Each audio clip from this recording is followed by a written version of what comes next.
Okay, so I'm calling the meeting to order right now, and what we can do is start with old business to Locust Ridge. So I guess Madeline, you're up. Yes, and John Headland, one of the owners, is here as well. Right. So last week we met, we looked at the addition at the back of to Locust Ridge, and there were some comments made about the elevations and the windows. And so we revised the drawings and resubmitted them. And we believe that your suggestions have made for a stronger design. So I will share my screen. So this is where we left off last time. And the elevation that brought the question was the north elevation, the one that's on the side of the house. And the comment was that there were too many square windows here. There were a total of 7 square windows. So we went about to reduce those. And then also came into question is whether or not these windows on the first floor on the north elevation were all visible from the public way. So I did go back to look at that, and these are the photos that I took.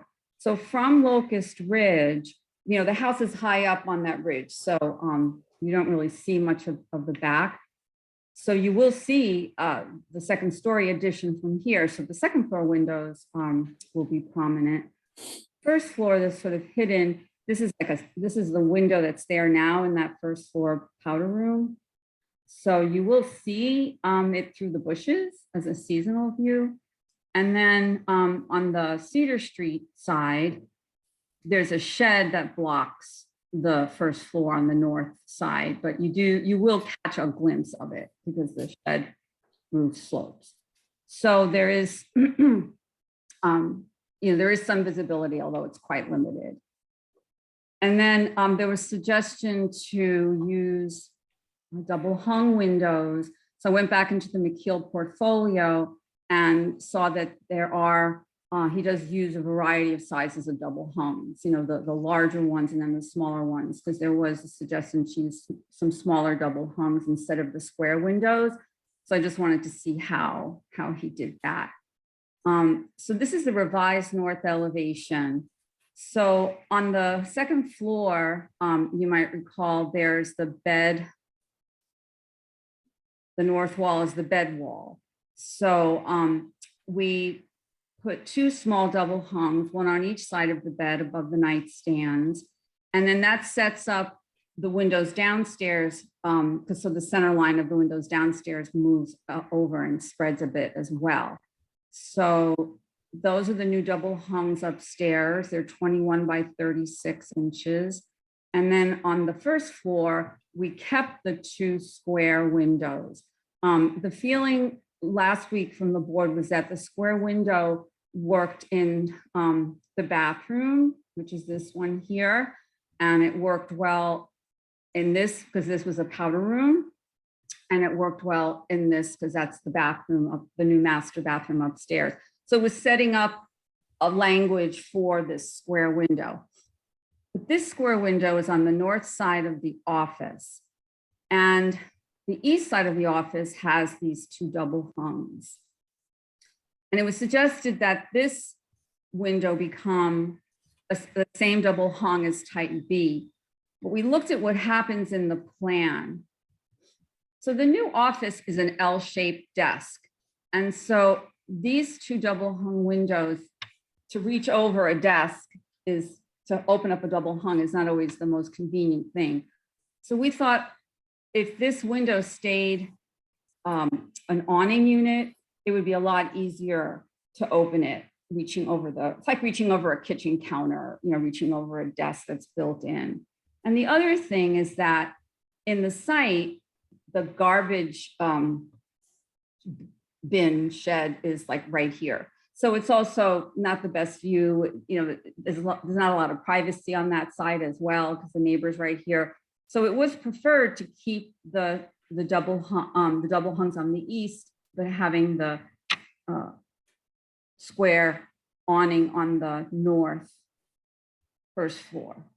So it was privacy and functionality that led us to keeping it as so now instead of 7 square windows, you've got 4.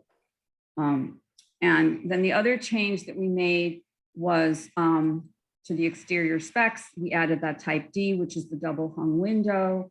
And then I also added the spec for the GAF fiber cement siding. You had asked about what we're going to do with the patching. And I indicated on the drawings in the demolition plans, we'll go back to those, where we would be patching with those new fiber cement shingles. And over the years, the Foley Headland family, they have done some repairs to the house. And so they have used those fiber cement shingles to patch before. So that's all I have. All right, with that, let me ask, the board members have any questions? Andrea? No, I think this is a huge improvement. I think it's really elegant and it makes a lot of sense. It definitely borrows from the other McKeel houses and their window arrangements. I'm very pleased to see it. Okay. Sean? Yeah, I think that it is an improvement. I wasn't really very opposed to the original window array, but I do see how this is a bit of a cleaner design. My only question for Madeline, and this isn't this is just something that we should have called out. It's not a deal breaker, but are any of the bathroom windows going to be obscured glass? No, they're not. Okay, that's it. Okay, Lloyd? Hi, everybody. I'm sorry I missed this one last week, but I caught it on YouTube just to see the Great. history of the discussion. I wasn't too opposed to the old layout either, but I can see how from the exterior, at least, that this is an improvement. I like the way the square windows are starting to define those utility spaces, except the office. It's not a big deal. I don't think it's all that visible anyway. I guess the only thing I was wondering, since you're introducing the split finishes on the back addition with the that horizontal board, which name's escaping me, but is that, have you considered the elevation of that relative to details like that little cornice or that little support in the middle of the drawing you're showing now, or relative to the second floor windows on the rest of the building, so that it carries all the way around when you do that? That's just a practical consideration. I don't think it's anything too relevant to this application, but if you can see, when they did a you have it there. 2007, this rim board was exposed.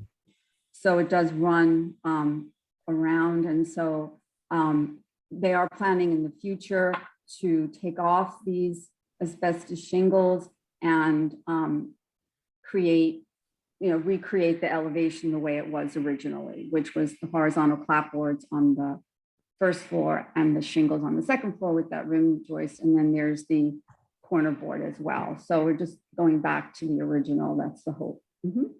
So it looks on your drawing just that it's a little bit low, but compared to what was there, like it looks like it runs back on that last image, like it runs just above those corners, above those brackets. Oh, this, right. So it would have to be higher than that, correct? Yeah. It's minor, Yeah. but I'm sorry, I flew into stuff. It's okay. These are my hand drawings. When I understand. Right, Yeah, when we do the construction drawings, everything will be very precise. yeah, I get it. No, I think it looks nice. And I followed the whole discussion about the color and about the materials being the different colors. I'm sorry, all the same color, not different colors. So, yeah. And I followed the discussion about the hip roof. I think that's fine and appropriate too. minimizing the mass, but protecting the window too at the attic. Yeah, I don't have any comments other than that. Okay, and I have to agree with everybody. I think that the change to the windows does the trick. It actually is, I think, much improved. But and so I really have no other comment. I mean, we discussed the different materials, and even though it's kind of a little striking, the image of the adjacent house, the house on the corner there, where they do have this different material, different types of siding, and you really can't see it, from any kind of distance. Yeah, that house. So, This one. Yeah. Mhm. do I have a motion to go to a public hearing on this? I'll move. I would move to I'll second. the public hearing.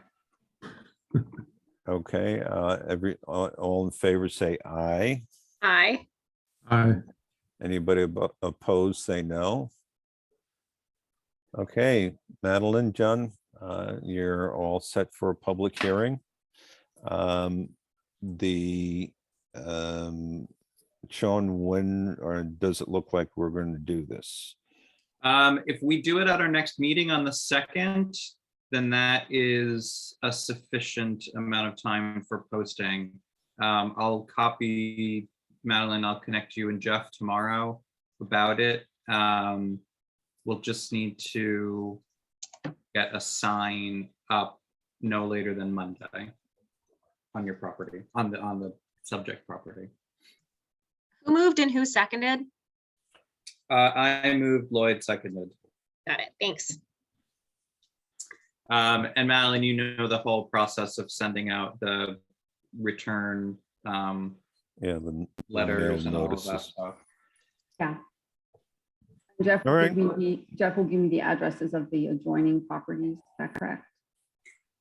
Yes, He does. I'll write up the notice for tomorrow, and then Jeff will put it on the letterhead, and he can give you all the addresses for the neighboring properties.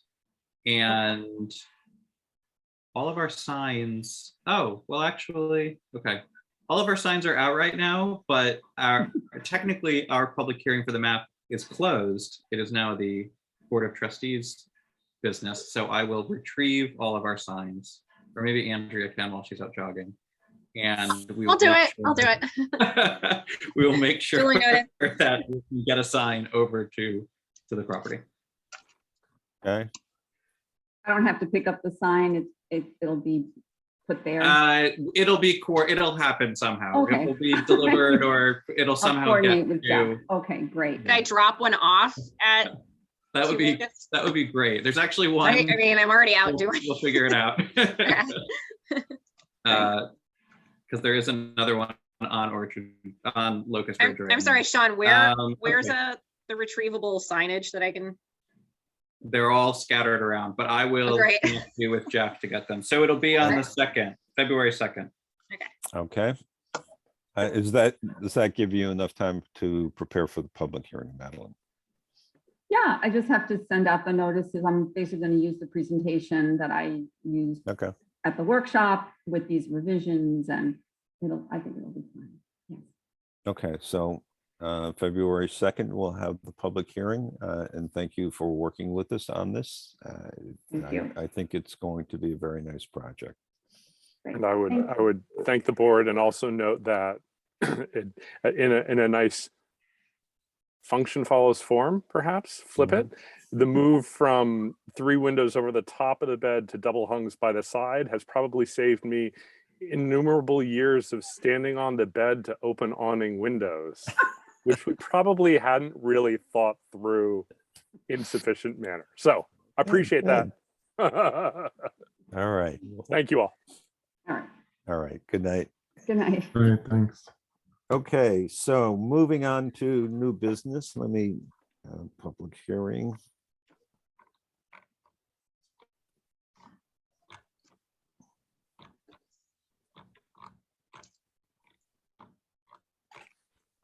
Three High Street. David Huttenroth, and That's me on my wife's computer. okay. All right, so with that, I'll turn it over to you, and why don't you take us through what your proposal is?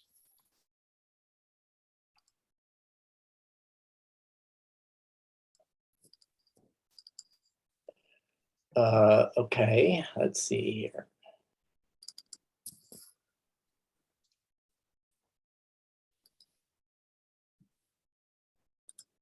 Can you see my drawings here? Yes, we can.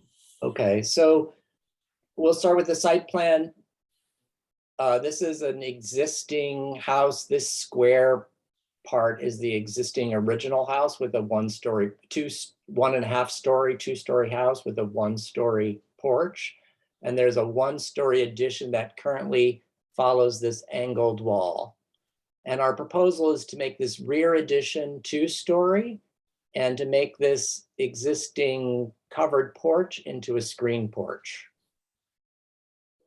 What's the yellow and the blue areas there? The yellow and the blue was for zoning, for the setback Okay. requirements, although as it turned out, I was not aware of a zoning, an exception for a narrow lot, so our actual zoning variance was not even as much as these yellow triangles here.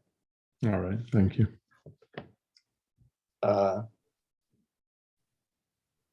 These are the plans. The first floor plan, as I mentioned, is this square, 24-foot square original house. There's an existing 1-story addition, and we're making a second floor addition on top of that. So the work in the existing house, there's some interior partition work, but virtually nothing on the outside, very little on the outside. Let's see if I can rotate this. That's the existing front elevation, which there's no change other than to replace the windows. We're looking to replace the sashes within the existing frames, so we don't have to replace the entire window and change exterior and interior trim.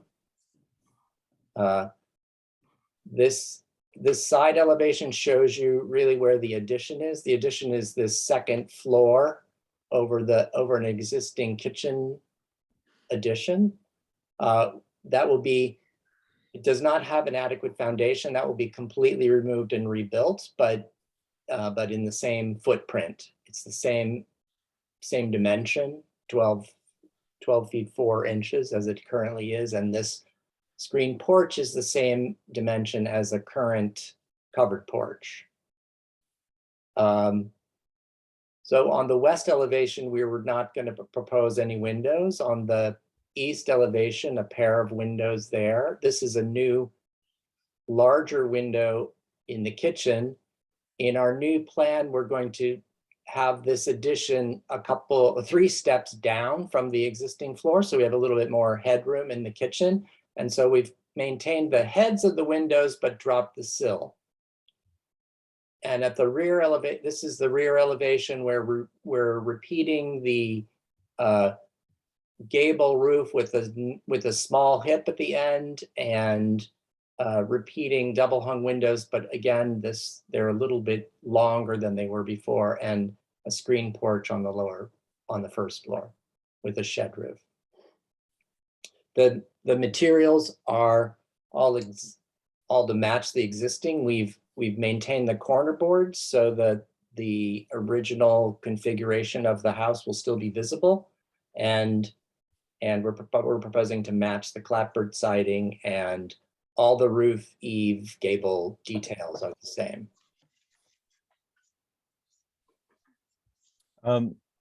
For the rear porch, you can see where the screen porch, or where the screening material is.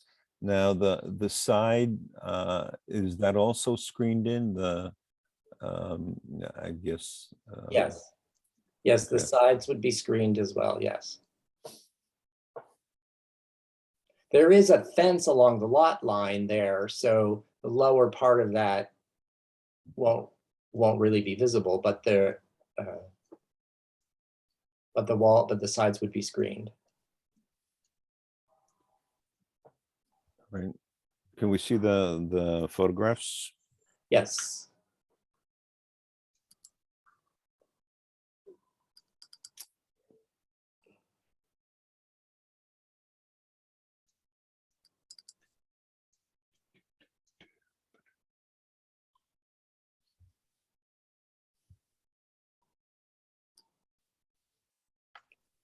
That's the existing front of the house and side of the house. These windows, nothing's changing about these windows other than the sashes or the siding. You can see the existing one-story addition at the back. That's where the change is happening. Is that a removable screen to the outside? Currently, they're single glazed double hung windows, correct, with a removable screen. And so we're proposing to replace the sashes with insulating glass. Okay. What is that is coming down at the corner board and then kind of goes into, you know, the, That is piping for What system? a air conditioning system. Yeah.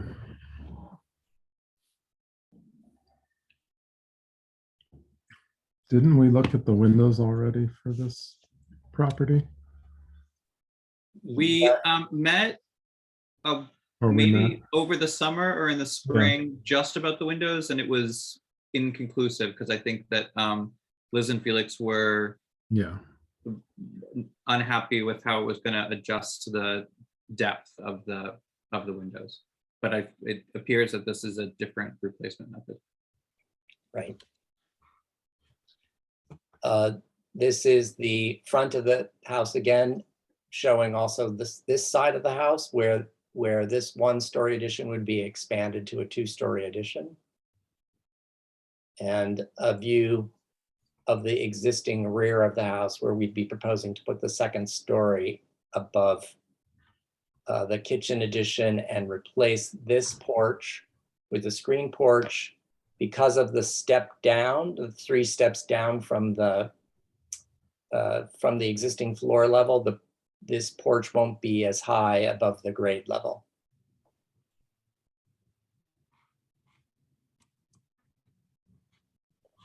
And this view is just to show you a couple of the adjacent houses that have very similar rear additions to the original houses that in relationship to these other houses were pretty consistent with what's going on in the neighborhood. all right. Do I have any questions from the board members? Well, right off the bat, I don't think you can even see the rear elevation from a public right of way. That's correct. Yeah, I don't think it's visible at all. The elevation itself probably isn't visible, but because of the driveway and the adjacent driveway and the little house in the corner, you're gonna be able to see. You're gonna Probably see some of the that addition side. itself. You're just not gonna see that like straight on view of the windows. Yeah. No, I mean like the back porch. Are we going to be able to? I think you would probably only be able to see it from an angle. Okay. From the street and from Main Street a little bit, but yeah, I don't think that the rear would be visible from Church Street because of the other No. constructions that on Yeah. the downhill side. And so is all of the trim, you said you're going to match the trim of the siding. Is everything currently wood? Everything is currently wood, yes. Okay.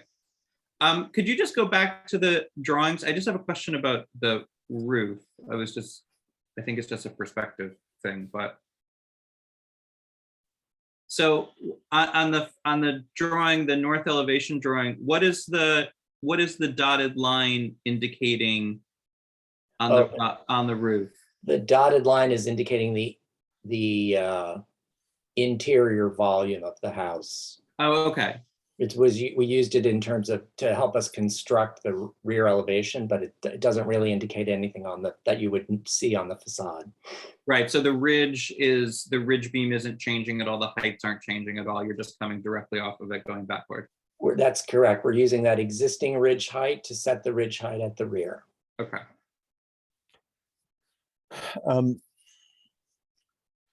I guess my only question really has to do with the rear porch. It seems like the rafters and some of the framing members there seem to be awfully small. So what we've done is we've tried to make the exterior of this have the same kind of weight and mass and character of the front porch. So the trim details and things, it's kind of a simplified version of the shed roof of the front porch. I don't know if maybe that's not necessary, maybe that's taking it too far, but that was the idea anyway. Well, I due to the fact that that rear porch is really not going to be very visible. I mean, as opposed to the addition that you're putting onto the rear of the house. It's not that big of a deal, but I mean, just looking at the size of the rafters and the span. And it's something that I would recommend that you have an engineer take a look at it, or get a table to sort of size the depth of the member. Because I think that it's going to wind up being a little bit heftier than what you're showing. But again, to me, I'm not all that concerned about it because it's not going to be that visible from the street. All right, any other questions from the board members? I'm just wondering again about the windows. Sean, you mentioned that these were different from what we talked about before. I just would like to run through quickly again what the new windows will be, because I thought I heard that they were like the insert sort of windows. I don't know if I heard correctly or not. That's all. Well, David? from my discussion with Liz and Felix, they were talking about having replacement windows. Replacement windows are new frames inside the existing frames, so it reduces the glass area. So when they understood that the windows are not large in the existing house, when they understood that the replacement windows would reduce the glass area, they decided that wasn't a good solution. Right. So this situation that I'm trying to describe here is something that I've done in other projects where we've replaced the sash only, not the frames of the windows. Okay. And you don't reduce the size of the glass area. All right, I understand. Thank you for clarifying. I didn't catch all that before. Thanks. Sounds and like a better approach to me. Yeah. Do you have a catalog cut of the sashes that you're? Yes, I do. Take a quick look at that. It's a Marvin product. And you can see here, they literally just make sashes that are the same size as the existing sashes. You replace this with insulating glass as opposed to single pane glass. Right. So, I mean, they do provide you with new tracks, but you don't have to install a new frame within the existing frame that reduces the size of the unit.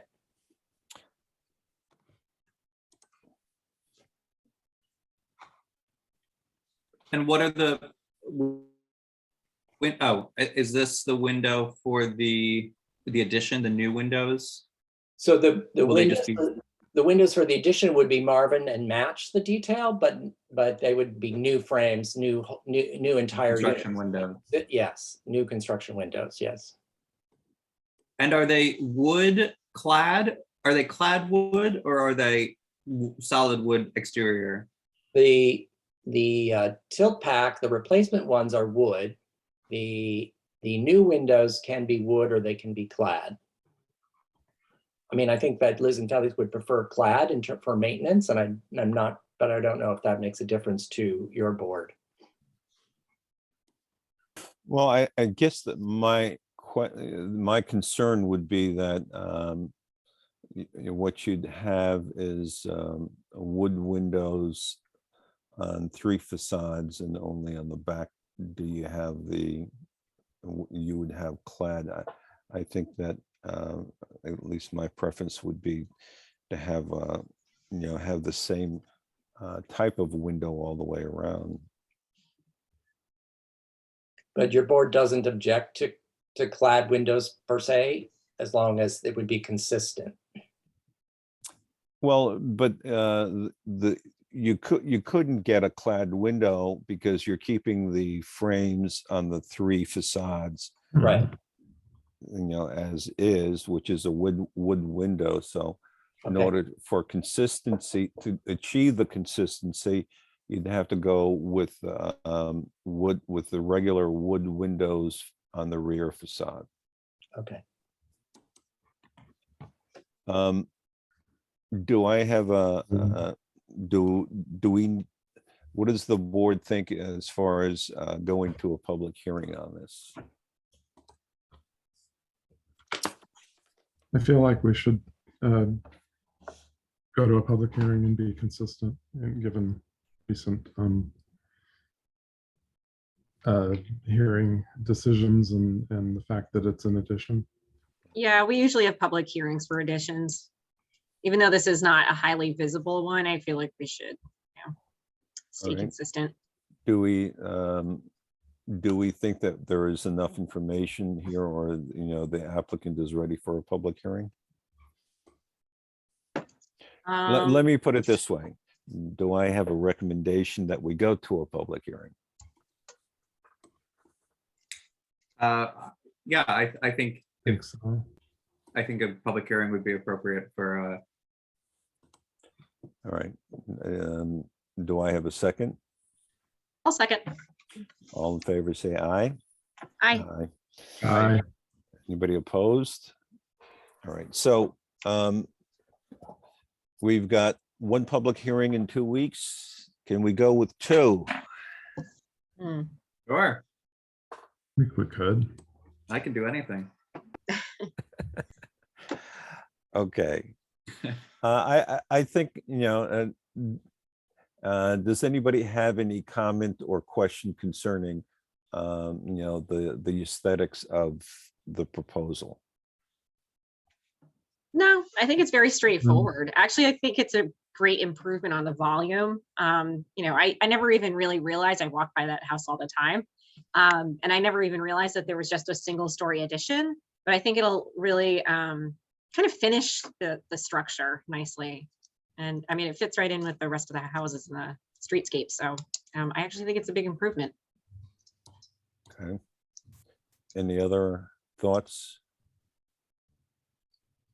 Yeah, I think it's an example of just, doing I'm sure to the homeowners, it seems like a huge transformation, but it is actually a very modest addition to the 2nd floor. And it's really going to pack a lot of punch as far as the homeowners are concerned. So it's a good example of, increasing your square footage without blowing out to every possible direction. Yeah. I think it was done very sensitively when the windows look, it all looks very logical and Mhm. like it was there. Yeah. Originally to me. So, That was the intention. That's the intention. right. I can tell. Thank you.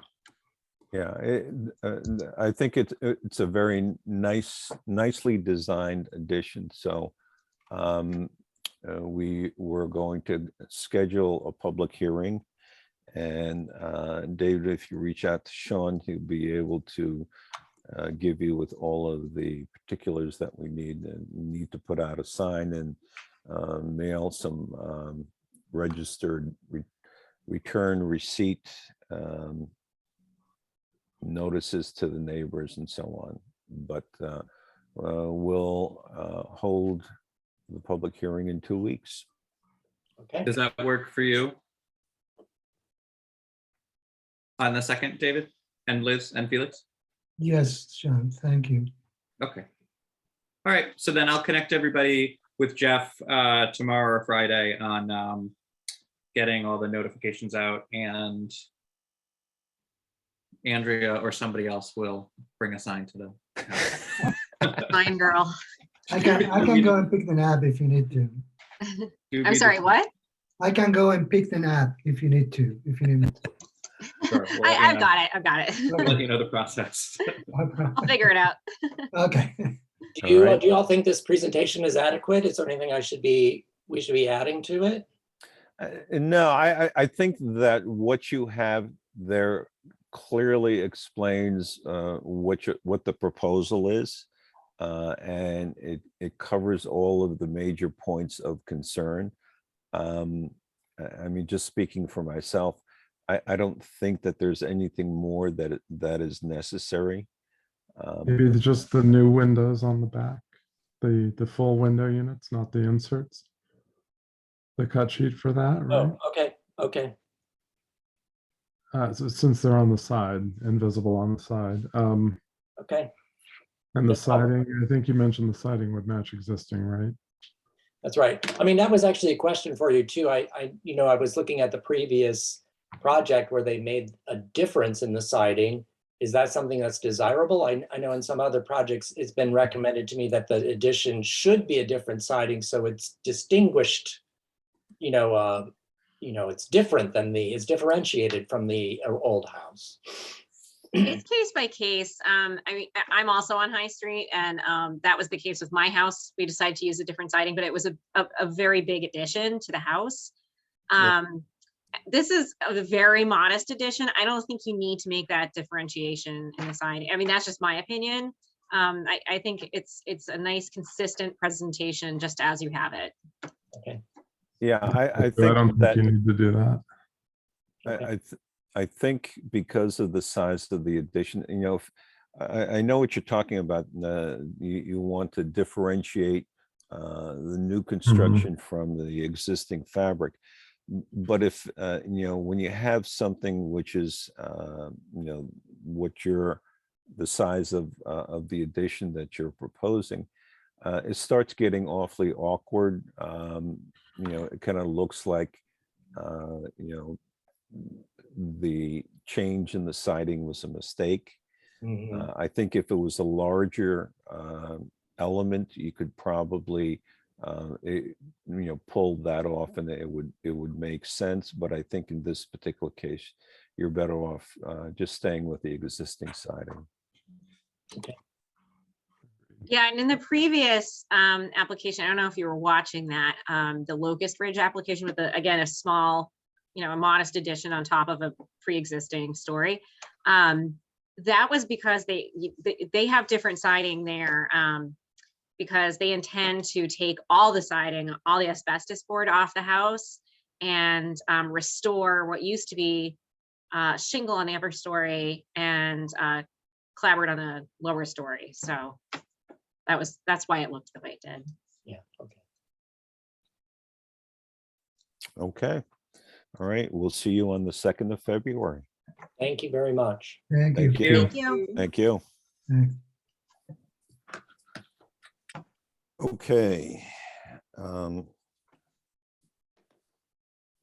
20 Church Street. Hey everyone, Hi. Hello. we're very Okay. watched out. Sorry, it's an overhead light over here. But Okay. in fact, I'm Alan. This is Jenny. We're at 20 Church Street. Wanted to recap what we heard from the last workshop that we did, and then we're going to pass it off to Tom, our architect, and Natalie, our landscape architect. I think some of the key takeaways were sticking with stucco for the exterior, which we're really excited about. You'll remember that we're expanding up into the second floor, and the preference was to go with dormers over an entirely new second story. And then generally speaking, just to kind of lean into all things mid-century and other decisions that we make, which we're also really excited about. So Quick introductions. Natalie Roskian is our landscape architect, but I think first we're going to, Tom's going to take things over and walk through updates that we've been making in the meantime. Okay. And just from Tom, before you start, just a reminder to everybody in terms of process, the Kempsons and Tom we met with them in a workshop. They have been speaking with Charlotte and have been told that they will have to go to ZBA for some of the changes, but we wanted to make sure that they were not presenting something so outside of the realm of possibilities to the ZBA that it would be difficult to review with our board. So that's kind of where we are. So after this, they will still have to get their variances and then return to us for their actual application and all of the fine tuning. Okay. Right. Okay, I can go ahead and walk you through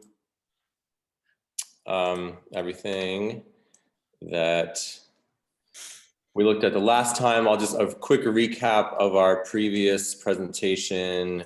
We had two options. We had the option with the dormers that Alan briefly described. So all the green in this photo was our expansion to the existing building. A quick jump back to the existing building. Here is the existing building on Church Street. So what we did was studied, buildings in the area, took inspiration from materials. One of our two proposals was to add dormers, a carport at the street level next to the existing garage. And our second option was to do a full height second story with an enclosed garage at the street level. We took the feedback from the board. We also spoke among ourselves and decided that we really were more interested in pursuing the dormer expansion for its relationship to the village and the interesting spaces that we'll create on the inside. And overall scale and bulk would be more appropriate for what the Kempsons need. So we just pushed that a little bit further ahead, and the beginning of this PDF is just to show some inspiration images and the direction that we're going with the design. The dormer style will be a shed dormer pulled in from the edges of the building to differentiate from the total width at the front. There will be two dormers at the front. This is an overhead view site plan. So the back half of the building will be a full width dormer, which inherently becomes a second story addition in some ways. So the two dormers at the front are asymmetrical. This site plan on the right side of the screen here is the existing site plan. There is a single story wing to the house.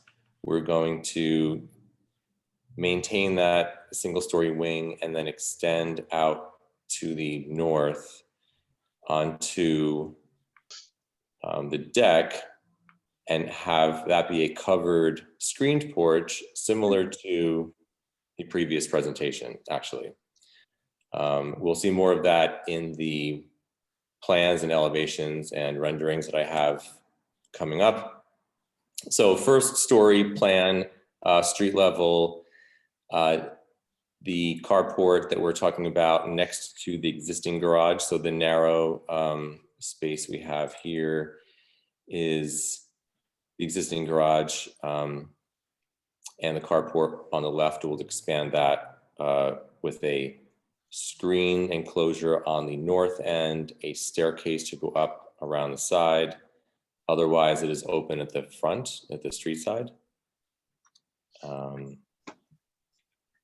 Second story, maintaining the existing building footprint of the actual building itself. The screen porch is in the northeast corner back here, about 11 by 14 feet. set back about 10 feet from the front wall of the building.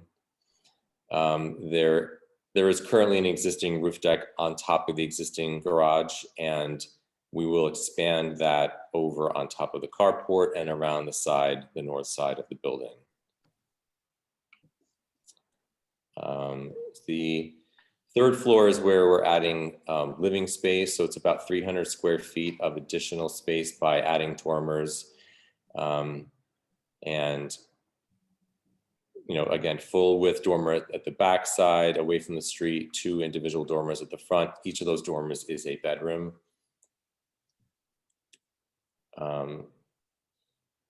Here are existing and proposed exterior elevations. This is the west elevation facing Church Street. And we really are approaching this as a full remodel, but really maintaining the spirit of the house. The overall configuration slightly modified with the dormers, the expansion of the screen porch to the north. And in speaking to contractors over time and thinking about the spatial quality of the building among ourselves, we're realizing that the top floor will inherently be pretty much completely rebuilt to achieve the dormers and the proper framing, as well as the framing of the top floor. Existing is about 2x8 joists, which are pretty undersized. And by opening up that main living space, we're going to need to support the top floor, have some beams, steel beams possibly. We are proposing to expand the building vertically to achieve some higher head height on that main living level. So that would be, we can call that the first floor. So the basement will remain the same. The first floor, we're expanding 2 feet up.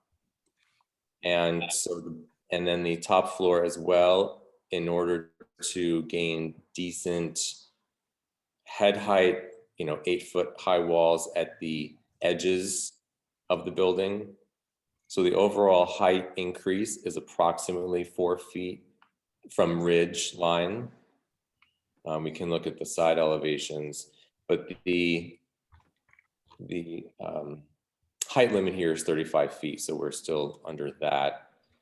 This is a view at the side, and so this is the north elevation. And so you can kind of see the ridge line at 27 foot 5 and proposed to be 31 foot 1.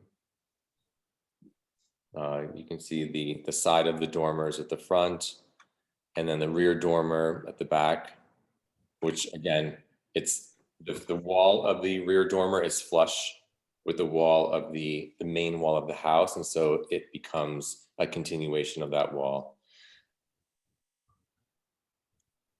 The south elevation, again, dormer at the front,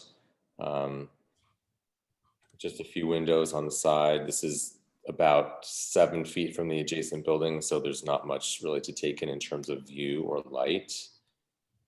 So we're keeping it pretty minimal. The east elevation, the back side of the house, we have a little bit more openings, bedrooms, staircase, living room, and screen porch.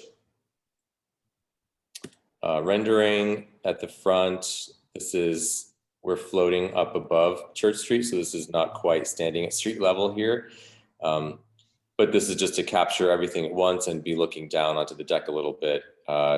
You can see the dormers, the screen porch at the side, and slightly altered configuration of windows across the house. The windows will increase in size. We are proposing stucco cladding to continue the existing around the main body of the house, and then the dormers themselves would be a wood clapboard siding. The garage door, we're showing a vertical tongue and groove garage door with horizontal wood screen at the side of the carport. Here's another view from the west, looking at the building up above at the rear. Standing seam roofing throughout. Dark clad windows. We're thinking, we looked at Marvin details as well. So we're thinking Marvin or similar. And operation would either be sliding or double hung, only because in most of the locations on the house, you are walking right along the wall. And so we don't want something to be swinging out in your path of travel. Another view of the back. And these are all images, inspiration images, but also some starting to think more about the texture, not unlike the existing building stucco, which it may be painted, but we would do an integral color stucco, so it's a little bit more long lasting. We're thinking a darker tone. Same with the clapboard for the dormers would be something similar to this. We're thinking clapboard. We're looking at vertical orientation for those, possibly a nickel gap, which is like a rabbeted reveal, a square edge versus a V groove. This is the inspiration for the roofing, which would be a metal standing seam with half round gutters at the edges. Front door would be a wood tone. Final design to be determined for that.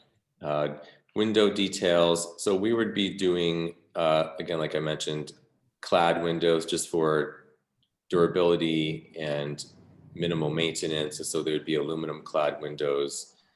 We're looking at square sticking for divisions. They only had an example right now of a beveled division. So these are true divided lights. And so there would be a spacer between to really mimic older style of windows. And of course, all insulated, double pane.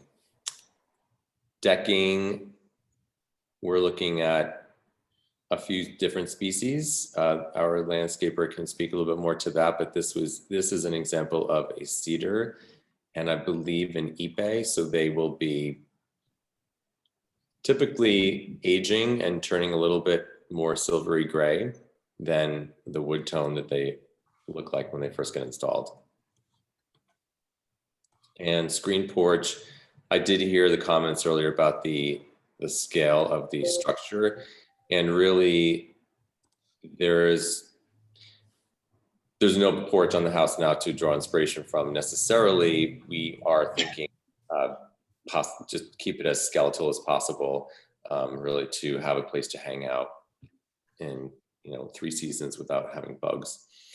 And we will look at the scale, but really the corners, of course, would be the corners on the top would imagine to be the most sizable for support, and anything in between would just be to catch the panels of screening and to create a pattern that looks appropriate for the building. So that's the current presentation. I guess a quick question, is the house being expanded to the south? In other words, the side moving towards the lot line?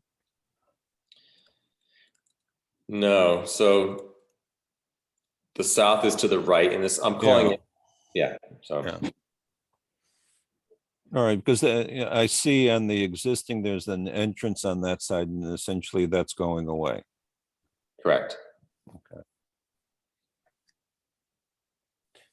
All right.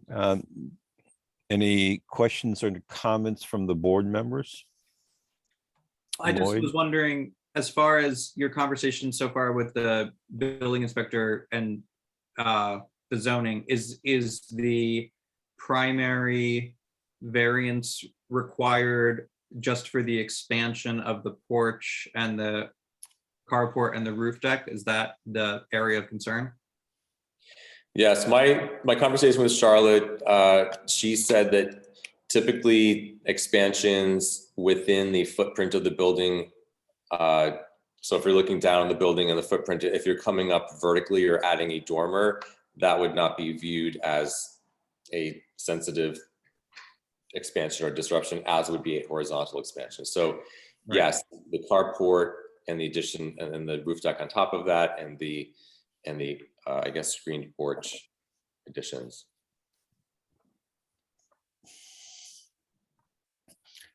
Lloyd, Cool. any comments? Yeah, I generally like the submission. I like the mix of materials. I like actually expanding that rooftop garden area. It's a little awkward now. I'm enjoying the modern details and the larger windows. I always find these ranch homes to be so constricted with their windows and their expression. I enjoy the mix of materials here too. I mean, I think it all, when I say I enjoy, I think it fits. It's a very modern home to begin with. And I think in the context of that street and other things that have been done around, I think it still fits. I guess the one thing that really jumped out at me as being a tad too aggressive or modern would be that garage door. I tried to look at it over and over with very open eyes, but I just find it something very stark about it. Maybe it's the color, maybe it sticks out too much, maybe it's. Oh, Lloyd, remember when we reviewed, I think you were on the board at that point, when we reviewed Market Street, the fence, the garage, you were there for Yeah. that, right? Yeah, and we had that the same, fence, yeah, your comment really echoes that same conversation that we had with that property. And I yeah, think, I wasn't there, but they did end up with a more of a paneled. yeah, and I think they had garage door, right? windows or some kind of glazing to break it up. That was where they landed with that application. No, we didn't, because I No, live, no I windows. lived one house away from that. Sorry. And what I was afraid that it would look like, it looks like. And my concern, what they had proposed is very similar.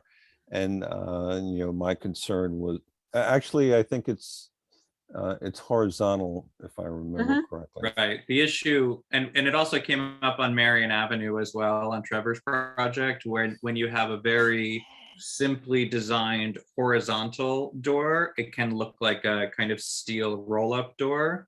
And It looks like a storage unit. which was the concern that we had on Marion Avenue. I think in that instance, that was a new construction garage for a very traditionally styled house. So there was that inconsistency as well.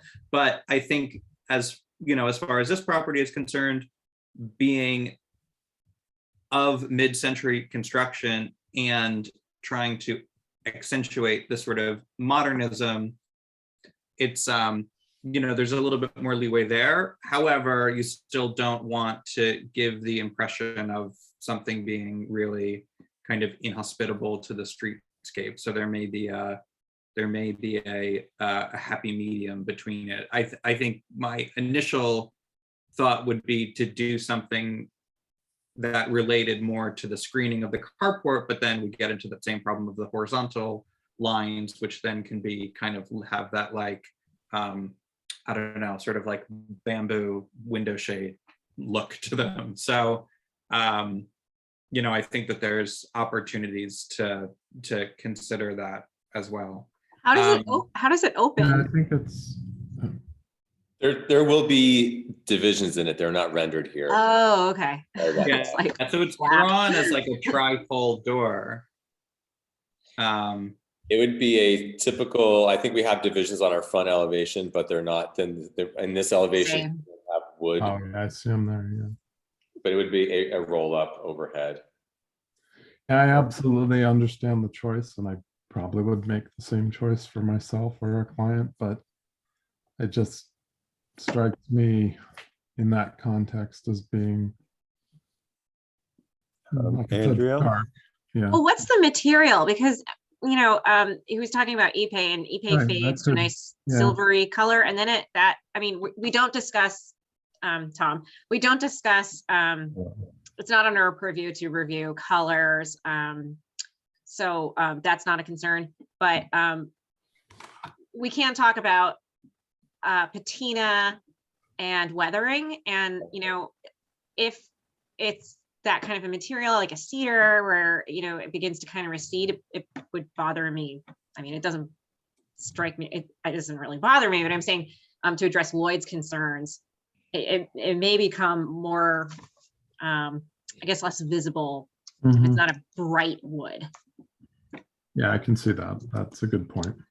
I mean, we have a lot, you know, we have a few, in fact, next door to this property is a roll-up aluminum door. I'm trying to think of any more. I don't think there are that many on that street. I think those are the only two examples. There's a lot of garages on that street. Huh? There's not very many garages on that No, I street. think it's just these two Yeah, houses some that of were, them- yeah. some of them even have doors, so that's good.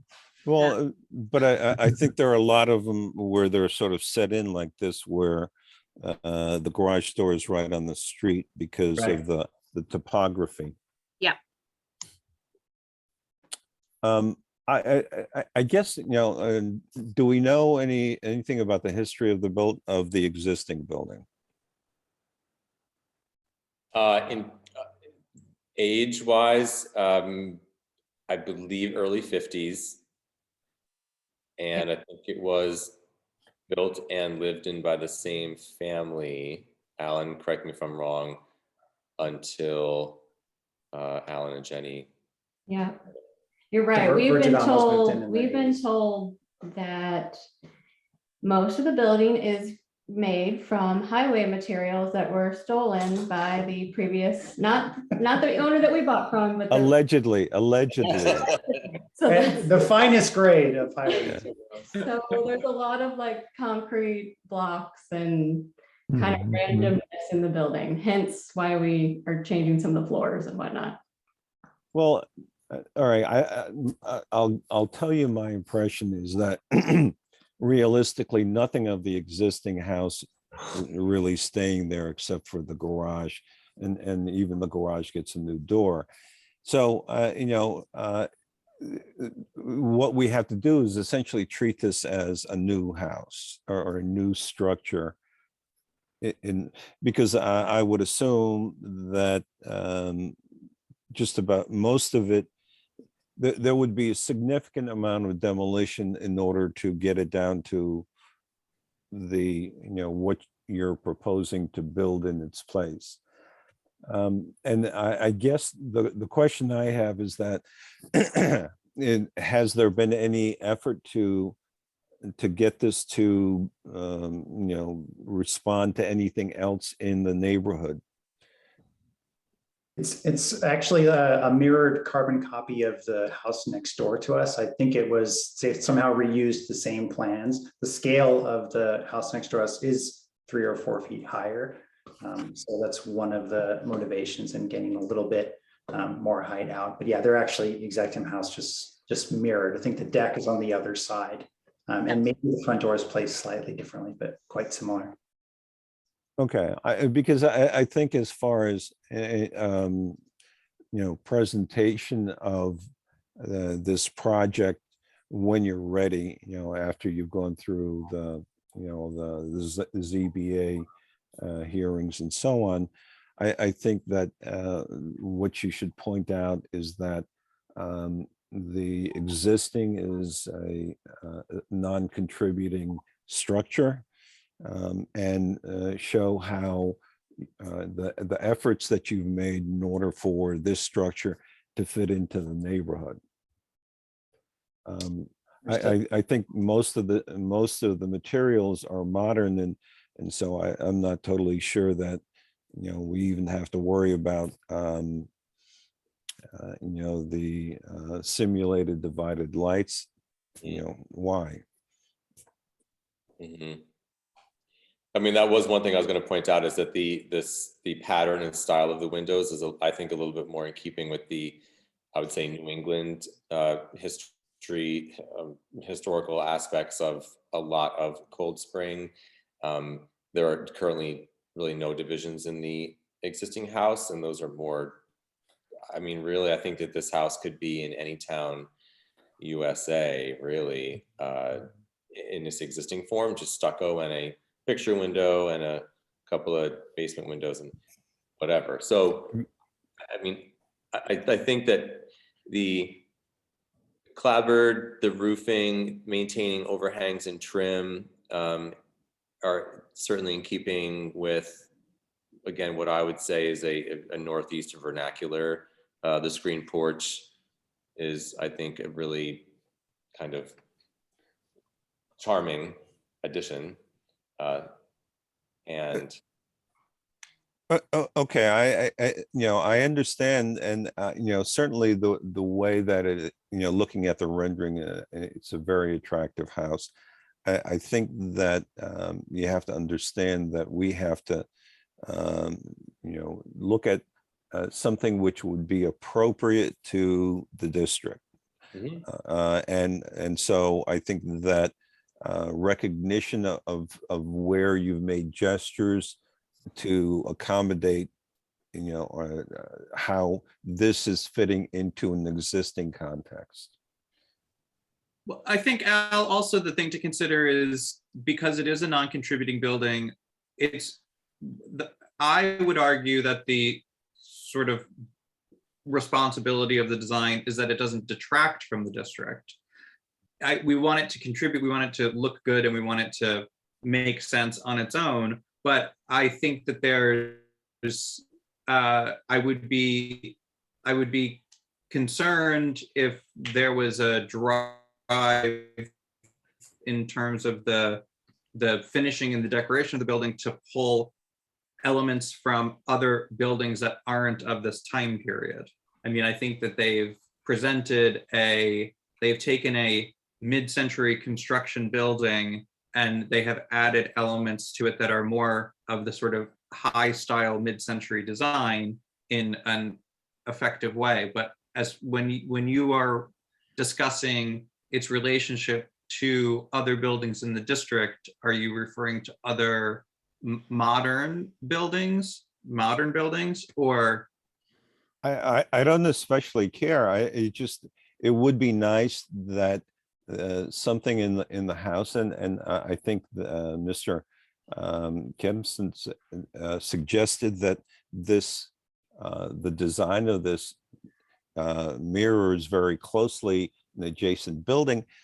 Something like that to me would indicate that we're trying to get this to fit into a certain context, and whether that is new or historic.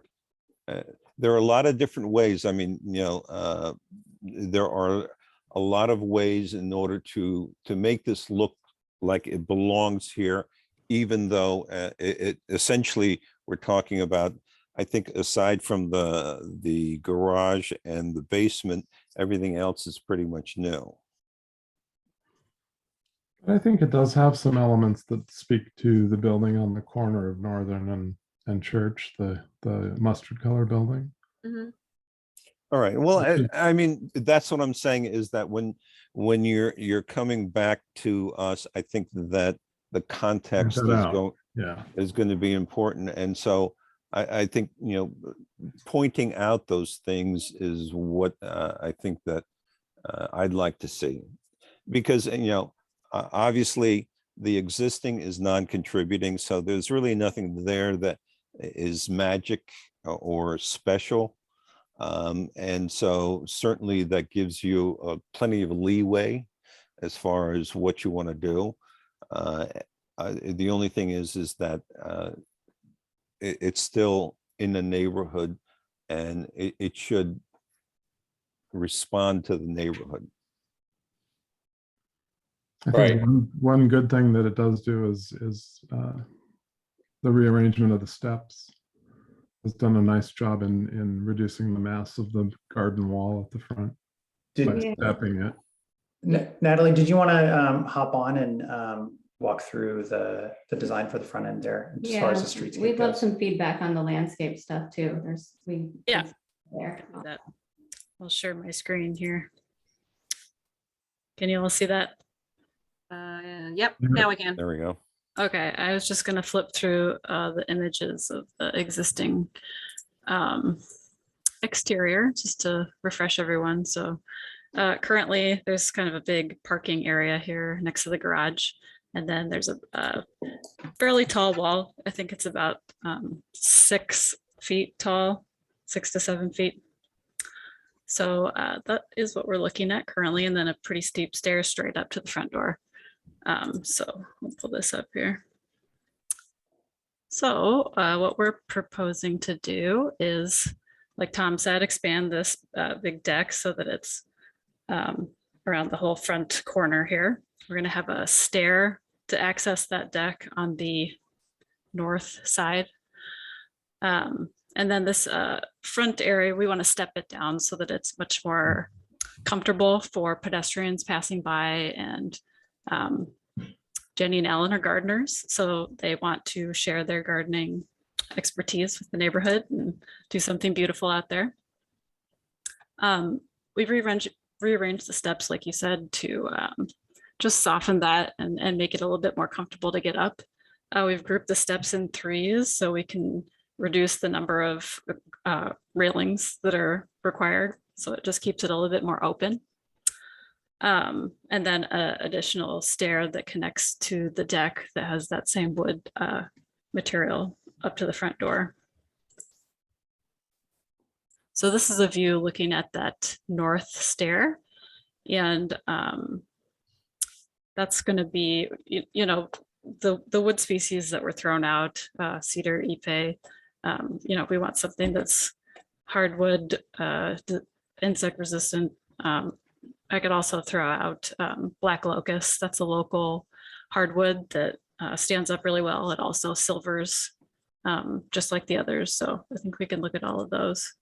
And we're taking this mid-century kind of style precedent to heart with the stair and trying to do something that is a little bit of a floating stair look with the steel stringers and a very simple black metal railing. So that pairs really nicely with the wood screen. You can see that in a lot of these sort of higher end mid-century examples. And then moving down the street a little bit, just to get a sense of the whole facade. The materials tie in really nicely with the house. We'd use a powder coated black steel for the stairs, and then the risers of these smaller stairs up here would match that as well. And then the railing, you know, we want it to be elegant, but not something that stands out too much. So some kind of vertical piece that we do, whether that's attached to the front or whether that's if a surface mount. We'll have to decide that. And the stairs to the front door, like I said, have a powder coated black metal riser. And then we would do a contrasting paver so that it's, you know, very clear where the steps are, and it, I think, has a nice relationship to the house. And all the walls would be 30 inches or less, so they wouldn't require any guardrails. And trying to make a space here for a small ornamental tree, just to give some shade and step the scale down to a more comfortable pedestrian level. Mhm. And The existing concrete walls are going to be taken down. yes. Okay. And so the materials for this area we're looking at, we want to do a natural stone wall, looking at the local granite, the steel risers for the stairs, a concrete paver, a light colored concrete paver, and then that floating wood and steel stair for the main stair going up to the door, and that railing would just tie right into the handrail there. So That's it for those areas. Okay. All right. Do you have from us everything that you need in order to, because I would assume that you're now really looking at presenting this to the zoning board, ZBA? That's right. Yes. Yeah, well, I suppose it will be deferred to you, and maybe just, I guess, if you want to just recap the process after we submit it to the clerk and Charlotte looks at it and gives us two referrals. Referrals, yeah. Referrals. So basically Charlotte's the gatekeeper, the the traffic cop as far as the various different boards. She will give you the referrals to the ZBA and to us. I think that from what I understand, we're looking at this just to make sure that and I think that the responses that you heard is that if you can get your variances, that this is something that we can work with. So the thing is that the zoning board looks at different things that we do. So nothing that we say here should have an impact on their deliberations. But the chances are you're better off going to the ZBA first, because if you do get or if they place some restrictions on what variances you do get, it may have an impact on your design. So I think that particularly with what you're proposing, you're better off getting your zoning issues resolved first. But okay, follow out the process. So the thing is that at any particular point, Charlotte will probably give you two referrals to the ZBA and to us. And theoretically, we can process your application at any particular point. But I would recommend to you that you get the ZBA the variances straightened out first, and then come to us, and we can pick it up and go forward with your application. And will this be a public hearing because of the expansion? Well, it's a pretty significant change to what's there. Yes. Okay. And so that means we would definitely be going to a public hearing. Yes. Okay. But I mean, typically, for example, the last two applicants both are going to public hearing. Basically, they were ready to go to a public hearing, and 2 weeks later is when the public hearing is held. So it's not that big of a deal. I typically, we don't have much of a turnout, but it's a process that we have to go through with any application that is has such a drastic change as what you're proposing. Mm-hmm. So right. I just wanted to point out, in our previous workshop, we came our document that we presented, I should say, does show all of the, and I blew through them really quickly earlier this evening, a lot of the materials and elements that are on the building, like the dormers, the railings, the carport, the siding, windows.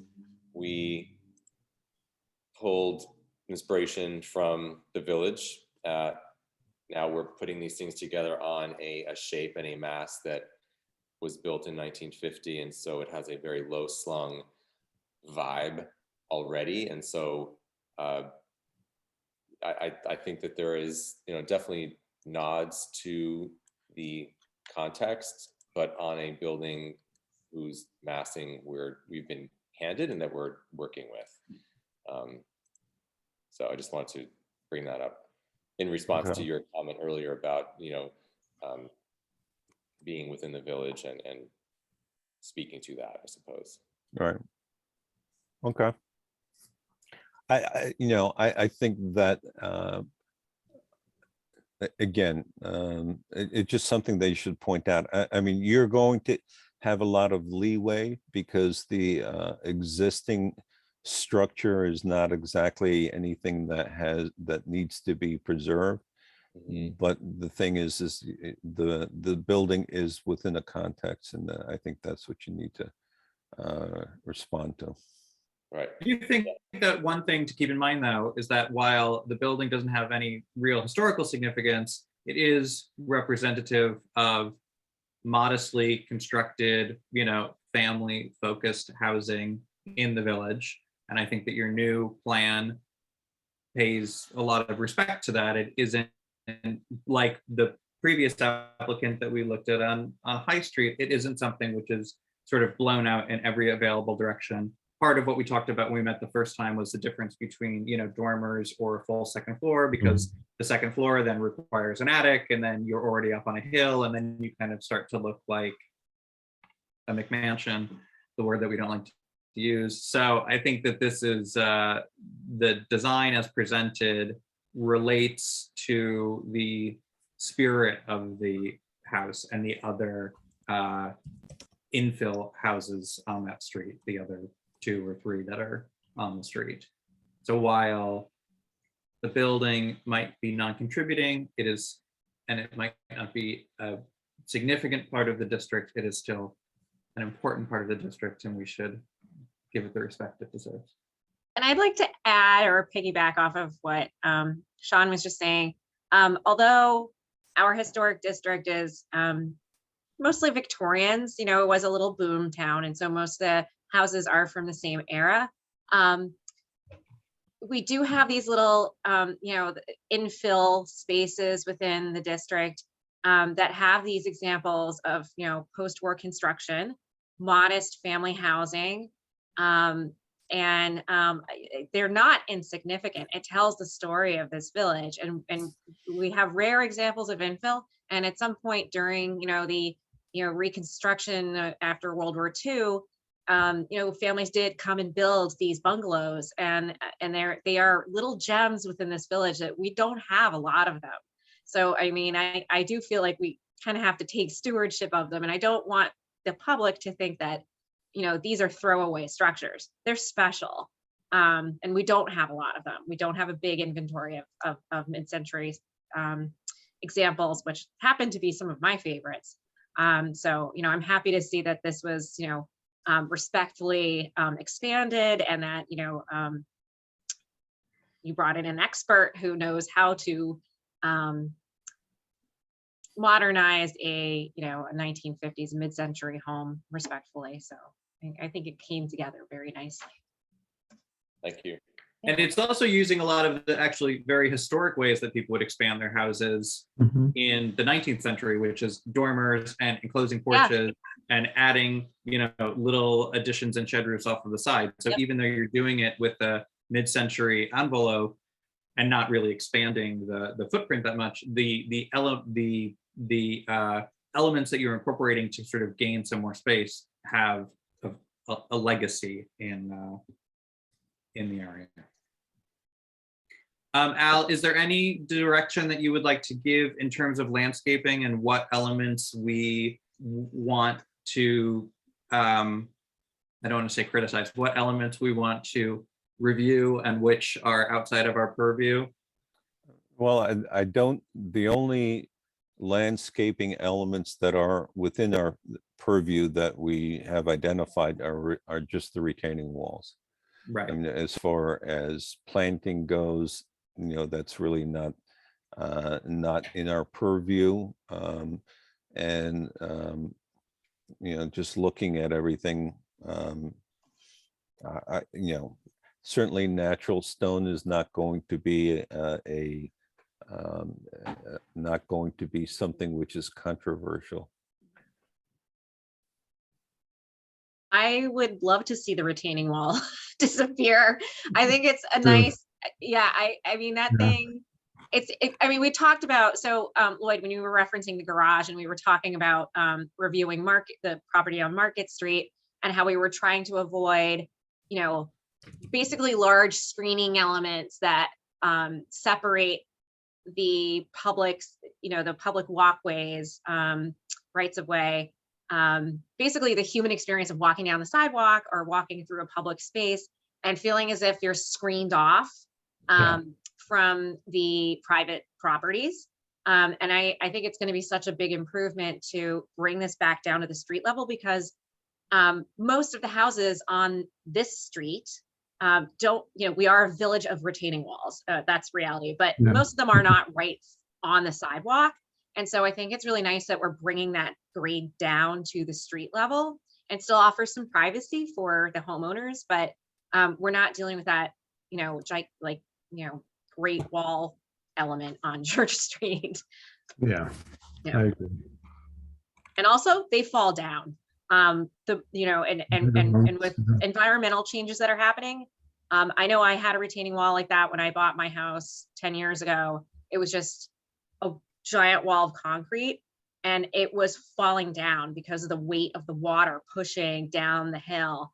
So I think you're going to be really happy with a more pervious structure, which is what I ended up doing, and at great expense. So this is going to save you a lot of grief. It's definitely showing its age currently. Yeah. Crack. Oh yeah, Very nervous. We're holding it's it. ready to go. Is there any guidance around, Natalie? I know when we had talked around you know, different budgetary options for the format of the wall here. Is there any concern from the board if we go with like more of a stone facing and like a solid concrete backing? Is there guidance that you could provide around that? I don't know if I'm saying this correctly, Natalie, so please correct me if I'm wrong. Well, I think that it probably will end up being, you know, a wash, whichever construction method we use. But either way, we'll try to make sure that the facade looks natural, whether it's a concrete backing or not. I think that the only thing that at least I would be afraid of, and because I know we've talked about this in other instances, I think that you have veneer stone, which is maybe like 3 or 4 inches wide, which I would be very comfortable with, you know, with having either a poured in place or CMU backup wall with a veneer like that. But I would hate to see something which is as thin as tile, because I don't think that's going to hold up well, especially something right at the street. So I think that the question that you were asking is, and that a veneer system would be fine with us as long as it's a true stone veneer. Thank you. I have a question in terms of like the next round, how like we're pretty close to like knowing what materials we want, but we haven't like got out the specs and done that yet. Do we need to have like all the spec sheets and stuff figured out before we come in next round, or is it? No, I think what we basically will approve and you know, and is drawings showing the materials, and I don't think we need spec sheets, because that's a whole nother level, and I don't think we want to get into either approving or disapproving specifications. But I think that drawings which indicate the materials that are being used in the overall configuration of the structure is basically all we really need. Pretty close to what you have right now, I think, is fairly clear. The only thing I would ask that you do is call things out, so that you know, it's pretty clear and straightforward what it is that you're proposing, and I think that is really all that we would need. Okay. Thanks so much. Okay. All right. So good- why don't you guys just keep us posted as you go through the ZBA process? And if you have any questions in the meantime, you can reach out. And yeah, just stay in touch with Charlotte as well, and she'll guide you along. Right. And Just- you're welcome to put together your application to our board as well. She would refer you to ZBA and to us. But if you feel more comfortable waiting until you're done with CBI in case they do have any changes, that's fine as well. The only thing I would recommend is that, and, just being in the profession, I know it would cost money to make revisions. And so that you're probably better off getting the zoning issues straightened out before you start. For example, well, I take it back. If you have a certain plan and theoretically you can proceed with that, and sort of wait and see how, before we actually take it any further, wait and see how the ZBA responds to what you have. So I think that you're probably better off doing that, because the documents that you have right now are fairly detailed with respect to what we would normally be looking for.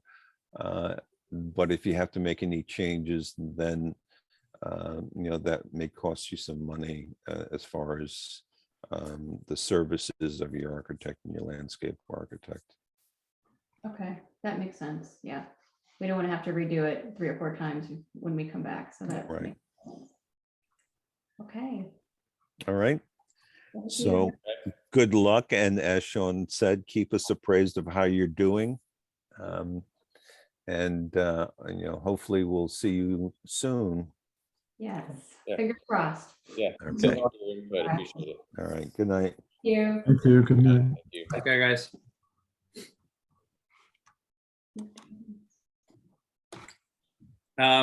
So we have Jeff Amato here to talk about the sign in McConville Park. You're unmuted, muted. Jeff. There we go. How are you? Good. Did everyone receive the email with the image file and the locations of the proposed sign? I think I saw it. I don't I think I saw it. did not. Did you No. send that to us? Al? Do It you was, want to show it to us? Share? Can you share? Yeah. Yeah. That's fine. I think we can follow up on a copy later. Well, yeah. Right. I think one of the things that we need to do is we need to talk about, because what you sent us is really doesn't give us very much information. It gives us some basic information, but there is a lot of other things that we would need to see, and I wanted to go over that with you before we actually started processing an application. So Okay. do you have it? and I don't know, and Al, I don't know if this is a formal application. I'm not sure if it's required or not to be a formal application, because this is part of the Village of Cold Spring municipality, and I don't know if it falls under the Historic Review Board. I just think that Kathleen Foley, Mayor Foley, had recommended that we present it to you to see if you had any comments. So I don't know whether we need to do I don't know if, for instance, if there were changes to anything, any of the municipality buildings, if you're also required to review that or not.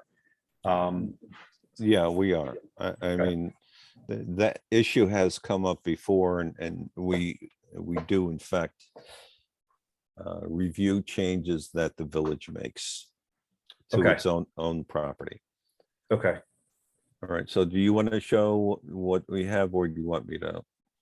I don't, yeah, I don't have it prepared. Like I said, I wasn't planning on showing it. I don't have it electronically, just what I sent to you previously. I can give you a kind of a Yeah. description of what we're doing, what we're proposing to do. So, Well, hang Yeah. on for a second. Let me call that up because I do have it. okay. I mean, in the meantime, I can just kind of bring everybody up to speed. So at McConville Park, there is a piece of the Twin Towers, a piece of the steel from Twin Towers, and I don't think a lot of village residents or other people know about it. And so we've been doing some planting there to make it look nicer, some cleaning. We've worked with some of the Girl Scouts. They've done some cleaning and just general landscape. And the plan is for the sign to let both residents and other passerbyers know that we do have a memorial there. And so we actually worked with a Boy Scout, and this is supposed to be an Eagle Scout project. So so I've been working with the Boy Scout on the design, and we've discussed some of the materials to be used. So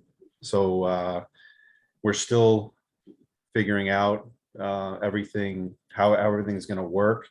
But yeah, so those are the aerial images, kind of the location, which is right in front of the hedges along Morris Ave there. That's kind of the proposed location. We're still confirming. I believe Jeff, the village clerk, is confirming if we need to comply with New York State, I guess, DOT sign requirements, or if we can be set far enough back where we don't have to comply with their provisions. But the intent is for the sign to be a metal material, a stainless steel metal, approximately 3 feet wide. Based on the design, it would be about 32 inches or so high. And what's shown there, the lettering, the image would be cut out of the stainless steel, and then it would be there'd be another material, either a painted steel or like a polycarbonate material for contrast, so that you would see the black on the stainless steel, so it would show the lettering well. This would be visible from both directions, so it would actually be 2 pieces of metal, and then mounted on posts, some pressure treated either 4x4 or 6x6 posts that would be stained as well. And then yeah, so it'd be visible from both directions, something kind of similar. I don't know if this is going to show well, but this is just kind of a rough sketch, but something similar to that. We also discussed potentially having another 4x4 or 6x6 posts going horizontally, connecting the two, and then having the sign hanging from chains, from stainless steel chains. The company that we're working with, it has done that in the past, and that looks really good as well. So that was also proposed. We were a little bit concerned with potential vandalism for that. It seemed like it would be easier to be vandalized, and we've had some problems with that recently. I guess my first question, and can everybody see the? Okay, so my first question is that, is this meant to be a marker for the entrance into the park? I mean, I'm a little bit curious as to why it would be right here as opposed to maybe in this little clearing. The reason is, so that it's more visible, so that people, so passerbyers can see it. It's meant to be out where people can see it on the road, as opposed to, there is a plaque at the stone, at the steel, indicating what it is, but a lot of people don't know about it. So the whole purpose of this is to make it visible from Morris Ave. Can I just offer a thought? So I live in the neighborhood. I'm across the street from there, and Sean's on the other side. And something I've observed over the years is that, and I'm so glad you guys are putting a sign up there because, obviously it's a very sensitive area. And I just see people just routinely disrespecting this space and drinking their Frappuccino and leaving it on the bench. And there's just a lot of trash gathering there. I have noticed though, since you have done all the landscaping, people seem to get the hint. And so that's great. But what I've noticed is that no one ever enters from that where you I'm pointing at the screen, sorry, where you made your red X on, yep, right there. I never see people enter there, even when the kids are coming out of school. They come through where, and all the parents that use the Tots Park, they come through where the crossing guard is, and then they kind of segue over to the Memorial Garden, if that's where they choose to hang out. And I don't think, I think, just my opinion, just seeing how this park is used every single day, I think if you put it, and I don't know if this is allowed, but I think if you put it there, it would really send the message home, because they just walk right past that little dirt path kind of area. Everyone uses the paving by the crossing guard. Over here somewhere?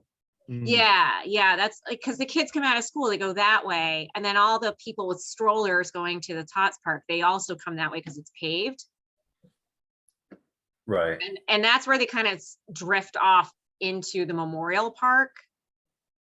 I agree. I think that most walkers, most people heading down into the village do pass there. I don't know why they ever did design that path leading just to the road. I don't really see people stopping there, and I don't know if they should be parking there. Is this the path? That's the paved path, Al. Yeah. But that's the one. That path doesn't actually, excuse me, does that path actually connect to the flagpole in the garden? No, it goes along the side of it.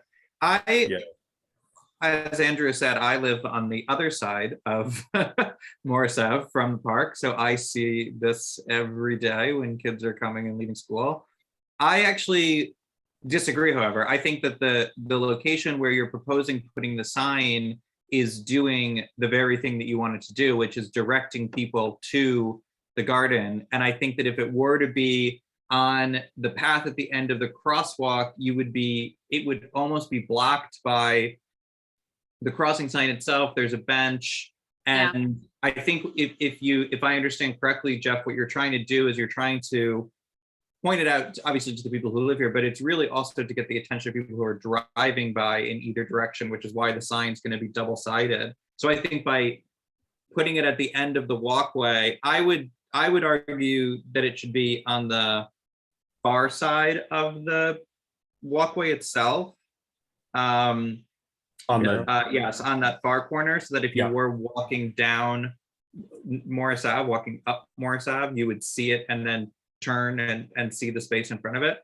And hopefully by putting the sign there, it may be a catalyst to have that strip of sidewalk incorporated into the park, because there's really no reason why the sidewalk shouldn't go all the way across the park to Northern Avenue. I mean, I've always wondered about that. It's a really bad landscaping decision. Also, I mean, I think thinking in the long term, the Northern Avenue is going to be part of the sort of metered parking plan, if that is approved and moves forward. People, obviously on the weekends, tons of people park at the school lot facing the ball field. So, you know, if we're going to be the change we want to see in the world, then maybe this sign could be one of the first steps in making that sort of portion of the park make a little bit more sense. But I think as much as people use that other walkway, it isn't complete. It doesn't go all the way into the garden, and it Yeah. may end up just being an obstruction. Also, I would want to be sure that that you speak with the highway department, because, or maybe it's the school, because there is, in bad weather seasons, a massive snow pile that is piled up there and stays there for Yeah. a very long time. So make sure wherever the sign is going, it doesn't interfere with the plow path. Well, But if we're going to talk about, sorry. well, one of the things as far as the location, my first reaction with it being here is that it's actually too close to the street, and it makes it look like, you know, if you're not paying attention, you know, some roadway advertising, which in fact it is. But I think that you're better off if you want to, you know, essentially establish a marker for the park and the memorial there. You're better off with it further off of the sidewalk, so that, or off of the curb, so that it's clear that we're talking about marking the entrance here, as opposed to some advertising that's along the road. No, absolutely, Al. Yeah, I think the intention was for it to essentially come off of those hedges, so not to be blocked by the hedges Right. in any direction, but essentially go start with right from the hedges. So Right. on either side, I think of the walkway is fine. I agree that it could be on towards Northern Avenue, a little bit further north on the other side of the path. I think our only concern was with the tree, but I don't think that the tree roots will have a problem interfering with digging for the posts. So as long as there's no issues there, which it doesn't look like there will be, the tree's relatively small near there. So yeah, on either side, I agree would work. But it's supposed to be, we didn't want to put it behind the hedges or in line with the hedges, because it would be blocked from one direction. So, but it's basically going to start right at the hedges. So as far back as from the road as possible. We are still talking with the state. The village clerk is going to look into that. We're also looking into it with the town highway department to see if they have any information. I tried to do some research myself, and the document I found, I think I need to be a lawyer to really understand it. But so I'm definitely open to, you know, moving it, but it's supposed to be as far back as possible from the road. Yeah, we definitely don't want it to have to fall under any type of state DOT requirements. Right. But I think, Al, you know, we didn't have to do any of that with, and I don't know the exact distance off of the road, but when they added the sign for the synagogue at St. Mary's, that was installed by, I think it was Fast Signs that did that. And that obviously is compliant with DOT law. I mean, it wasn't anything that had to have any special approval. So there must be a point at which the sign, you know, there must be a distance at which signs are allowed as of right, you know. Right. I think that you know, there is, like you said, there is a certain distance from roadway curb that DOT regulations apply.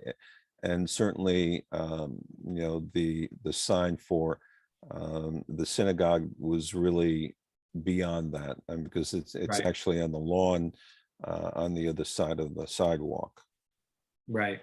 So that's actually a good example, Jeff, as well, as far as a relatively recent sign that seems to be kind of the same scale as what you're talking about. So if you go to St. Mary's, there's an older wooden sign that's been there for a while. And a couple of years ago when the synagogue opened there as well, there's a second sign next to it. It's like, it has black posts and it's like blue and it has like a landscape on it. Yeah, I think I know. That, if I remember correctly, is probably pretty similar in terms of the proportions of what you're proposing. I think it's 4x4 posts. I can't imagine it's 6x6. That 6x6 is pretty hefty. Yeah, I thought it was overkill, but that was the Boy Scout. Yeah, I think they did 4x4, and it's, you know, it's the post on either side, and the center is a it's some sort of a composite board that they actually carved into and painted.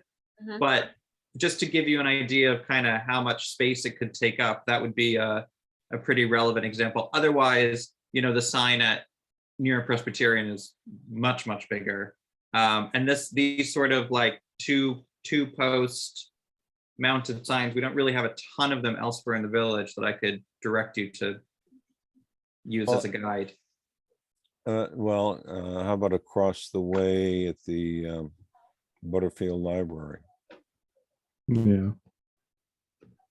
Across the way at the Butterfield Library. Yeah, there's a sign out front. Oh, right, yeah. And that actually faces the street, right? Right. That's not perpendicular to the street, that faces it. Yeah. Yeah. I think Jeff, one of the things that we need to see, which is similar to the hand-drawn sketch that you held up, we need to see what you would like to,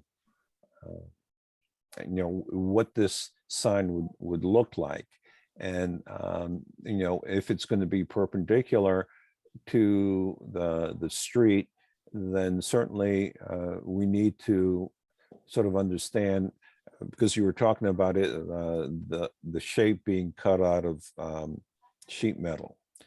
And so there's a lot of information concerning, you know, how that is assembled with the posts and so on, that we would need to see. And I think that if you can work that out, there are a lot of different ways it can be done. Certainly it doesn't necessarily need to be two posts.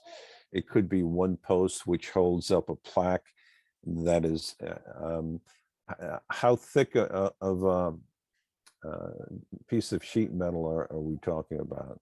So yeah, so it'd be pretty substantial. It'd be 1/8 inch thick. That's what LaserTech was, the company that I've spoken to. They're located right up on 9 by Fishkill Road. Yeah. And so they suggested 1/8 inch stainless steel. And what they said they could do is have holes in the sign where it would mount directly to the posts, and then bolted into it. Again, they also mentioned that they could do the so it'd be something kind of similar to this. I try and draw a little darker, but so it'd be kind of bolted in from both sides. Yeah.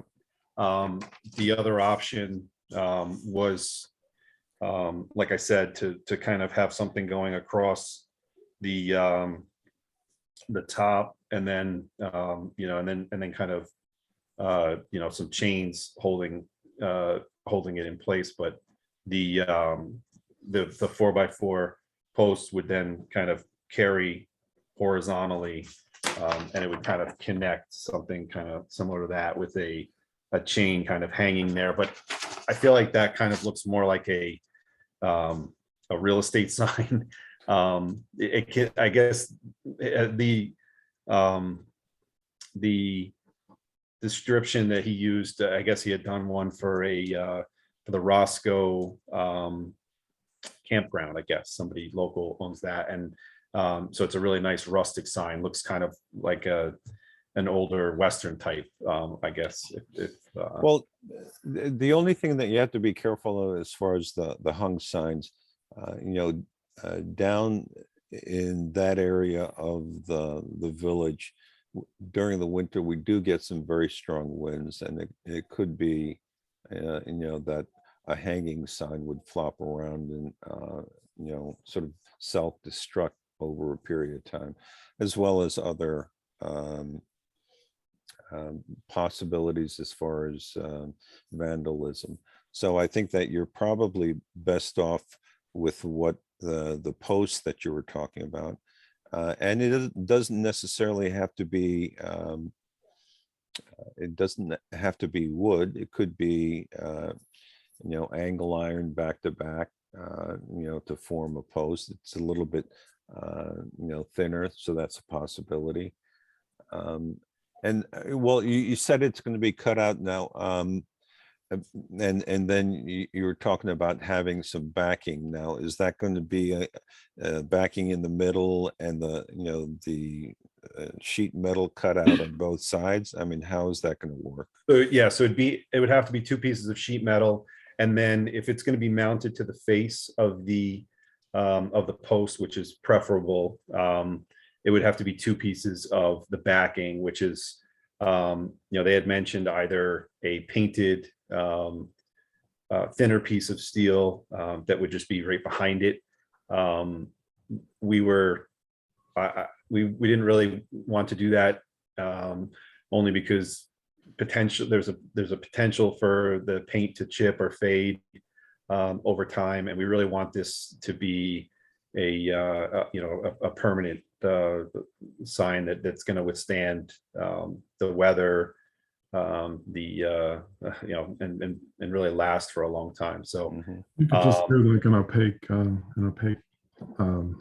hate to suggest plastic, but like plexiglass material, or that's actually what he suggested. Exactly, was there's colored plexiglass that because we couldn't put different types of metal, there'd be problems with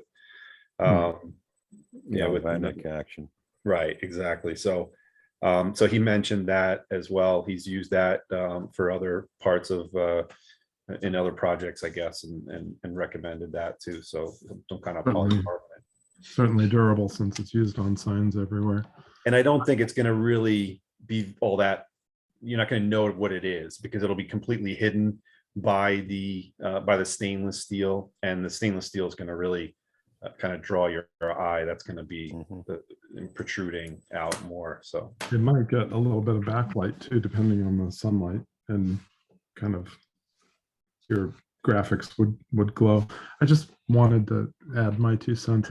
I liked what Al was saying about putting it back there on the other side of the path, sort of between the tree and the path. I can't see it on screen anymore to mark it or anything, but the other side of not where the X is, but the other side. Yeah, the X is here. Yeah. Yeah, so I guess under that tree, but it's not really that obscured because the tree's not that huge. And further back, it just felt like more of an entrance to me. I was wondering a little bit about I don't know how the materials. I'd love to see more about how the materials and how it's put together and mounted. And I was going to suggest maybe it could just be a little more quiet and somber if it were a rectangular or a square sign, rather than kind of the old-timey curve sign. My opinion. Yeah, I mean, I kind of like the curve, only because you have the curve at the bottom, and it kind of makes sense. But anyways, I'm sorry. Yeah, to that point, I was wondering, I guess as time moves on, it's already been 20 years. Those 2 towers won't mean anything to some people, but almost looking at it, thinking like the 2 towers and the word memorial tells me what it is in a second, without all the extra, text. Again, just my thought. And then I have 2 other. They're going to come across as kind of random thoughts, but as an Eagle Scout myself, I'm wondering who is the scout and where is he tonight? Or can he come to a future meeting as we talk about this, to learn about this process? Yeah, absolutely. Yeah, I just think it's good. I remember being petrified. I didn't have this forum to go in front of, but just sort of learning, navigating the world a little bit more. Yeah, no, absolutely. Yeah. His name is Owen Carmesino. I might have butchered his last name, but yeah, no, he's been good. We've met. He's met with the previous chair, Ruth Ann, at the site. It was my idea to have the sign created, and then it was Ruth Ann's idea to potentially have the have it be a scout project. Mhm. No, it's So- a great idea. I love it. Yeah, so I reached Job, out. Ruth Ann. Yeah, so I had reached out to my contacts at the Boy Scouts, and then which led to us being in contact with Owen. So and we've met once before, and then mostly just via email. But I did have intentions of bringing him along with the ride. No critique at all meant. I'm just trying to. No, sure. I want him to see it. I mean, it's important to make for the him project to know. more meaningful. Yeah, I think it's important for him to get more out of know it. what's involved too, what this takes, because it's not just a matter of going and digging some holes and throwing a sign up. There's a process to follow. So Right. he's aware of it, and yeah, I can definitely get him involved. Yeah, and it's great for him to have you to help him through. Believe me, I'm remembering again what it was like. My project wasn't even that big, but I remember the stress of it. And then yeah, anyway, I won't get into details. It came off okay. Another thing I was thinking that might kind of be a nice other real world thing for him to do is I was looking at this on Google Maps, and it just says McConville Park, and I don't go up that way very often. I live in the lower village, but I mean, maybe you could figure out how to get Google to label it, Cold Spring 9/11 Memorial. Yeah, I think that's a great idea.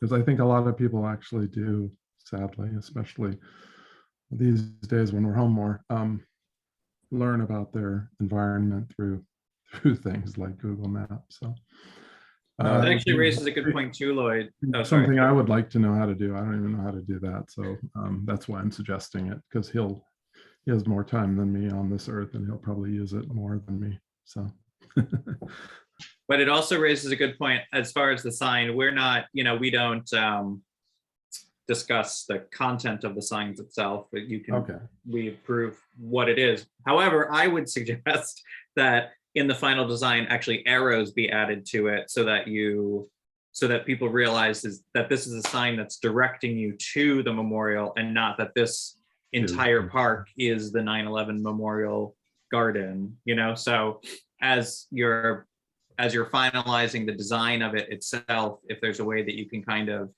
get some directional signage on it so that people realize that this is a entrance to the garden and not the entire square. But as far as the process is concerned, I think it's great that this is happening, and we should continue the conversation. I would make a motion though to waive the application fee, since this is a charitable initiative.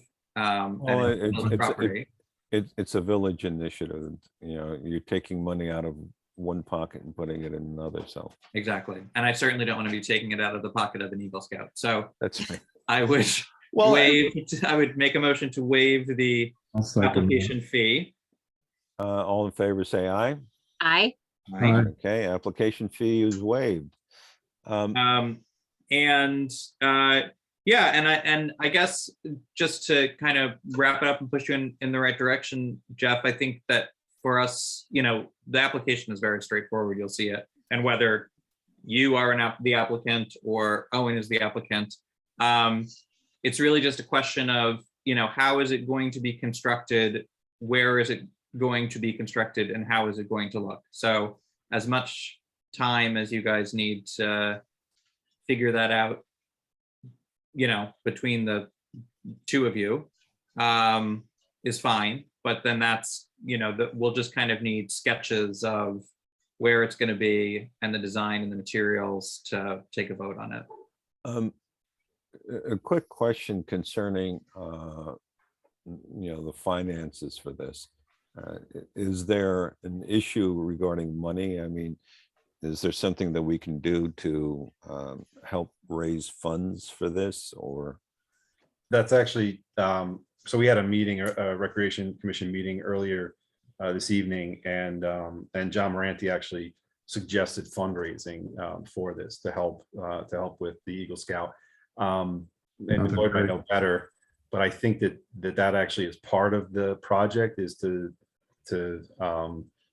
either raise the funds, for the project. I think that there is a component for that as well. So I mentioned that to Owen, and we weren't sure how to go about doing that, but we thought that I'm sure a lot of people would be interested in helping out an Eagle Scout, a potential Eagle Scout, and also for the 9/11 memorial. So yeah, I mean, right now the quotes I'm getting this would cost roughly $2,500. So it's not cheap. But I think we really like the metal design, and and I think it's going to last and be something to be proud of. Okay, because I don't remember the fundraising part because I did it like sometime in the last century, but God, a long time ago. But it sounds like a really logical thing to do, another sort of layer of experience to add to the project. And I'm sure this town could come up with $2,500 in a day or two. I bet. well, yeah, I mean, for example, certainly reaching out to the local media would probably be help, and it may be something that a public hearing would help in the fundraising part of this. So whatever we can do to help, we'd be more than happy to work with you guys on this. Yeah, Jeff. simple as a GoFundMe posted on Facebook pages too. Yeah, Jeff, I have a little bit of experience with that. I'll reach out to you. When the Tots Park fence had to be replaced, that entire thing, that was very expensive. And I didn't even have the nonprofit set up yet. So people weren't even getting a tax break, and they were incredibly generous. Wow. And M&T Bank will let you set up basically kind of like a no fee situation bank account where you can just collect funds. They were really helpful with that. Yeah, I mean, God, I stood outside of Food Town with a neighbor, and we collected so much money. Like, we were selling all these baked goods, and no one even wanted the baked goods. They were just giving us money to replace the fence, the little playground. I mean, how that, this is like a very, sympathetic, thing. And this is, so if people in this town are very, very generous. I think you'll have no trouble at all. So is there anything else, Jeff, that you want to get from us before we plan to see you again? Obviously, we can be in touch over email as well. So one follow-up question was to your comment, Sean, the arrow. So we were contemplating facing the sign parallel to the road. Mhm. and having it be one-sided, and then therefore an arrow wouldn't be needed. Oh, okay. But we really liked the idea of having it visible from the road, north and southbound. I just wanted to know others' thoughts on the arrow idea, whether if it's set back far enough from the road where it's just off of the bushes, just in front of the bushes there. If you still think an arrow would be needed or not. I personally don't like the idea of the arrow unless it's really designed into the structure of the sign or the shape of the sign itself. Just adding an arrow on it to me is clunky. But I agree. I guess I could see an arrow maybe attached on the side of on the post that's closest to the garden. But I think the fact that it says Patriot Garden does it for me, that there's something beyond the sign. Well, and there's a pathway. I mean, there's like a little, it's not very formal. It's kind of a messed up, dirty path, but it's there. There's a foot traffic path. Yeah, I think ultimately it'll come down to where the final location is for the sign. And if I think the closer you are to the path and to those hedges, which create a little kind of gate, I think the less necessary it might be. I was thinking if it's quite close to the street and it's a little unclear as to what exactly it's Fair enough. referring to, it might be, I think it'll just, as the project progresses, I think you'll have a better idea of how necessary it is. Yeah, Yeah. and there are a lot of different options. I mean, the arrow could be part of the post somehow. Yeah.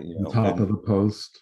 Right. And so there are a lot of different ways to handle the situation. And I think ultimately it needs to, I think overall, it needs to blend in with the design of the sign, or else it shouldn't be there. Okay, right. Yeah. Well, I think that if everyone's okay with the location that was suggested, the opposite side on the northbound side of the path, with the posts, the closest to the memorial, just off of the hedges, would probably be the location, maybe a foot or so from the hedges themselves, so that it's not blocked, but as far away from the road as possible, without being blocked by the hedges. I think that location seems to be the most mutually agreed upon. So if I think that's kind of where we're leaning. So okay. I know there's often a race to finish this before the 18th birthday. Is there any critical time frame here for Owen? Or is he an overachiever type? I don't believe so. I think well, there's a timeline. I don't have it.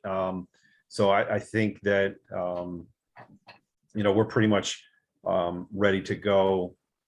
If we have to do the fundraising after the fact too, that shouldn't be a problem. But it shouldn't take long to manufacture it. I think that he's looking to have it within the next few months, but I'll get a hard deadline from him. I'm only mentioning it so that the rest of us here are aware that there could be a time crunch at some point. And that comes from my experience too. I think I finished the day before my 18th birthday. I don't remember exactly. So I'm not the best example, but I'm pulling on that experience. Okay. Great. All right. Well, we'll be meeting again on the 2nd, and on the we're meeting on the 2nd and on the 16th in February. So we can make room for you on either of those meetings whenever you're ready to talk about it. Okay. And in terms of the design, is this something we need to have created by a graphic designer or an architect or something, or is this something that we can just sketch a little bit better than my rudimentary? I think we can we have a lot of experience working with bare bones sketches, so it doesn't need to be fancy. Okay. I think that the only thing about being a little bit more fancy is that the fabrication becomes clearer. You know exactly what you're getting, as opposed to, here's my design intent, give me something that works. I haven't found that to be very successful. They're going to need a file anyway to run through the laser cutter. Yeah.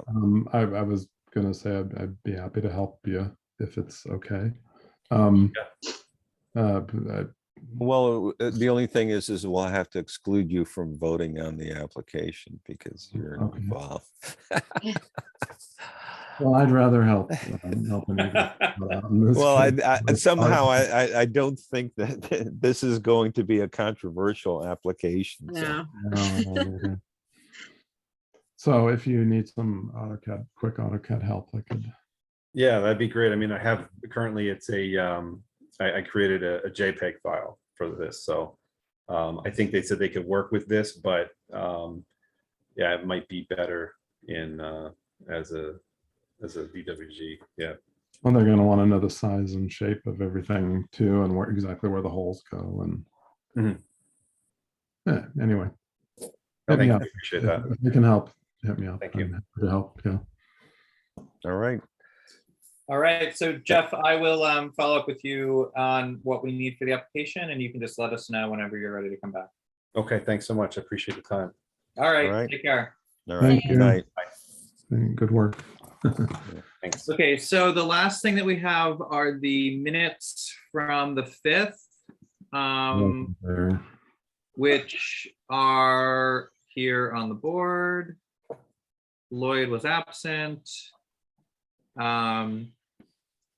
Does anyone have any changes, or should I just go through the changes that I pulled out? Or do we need to table them until we have all had a chance to read them more thoroughly? I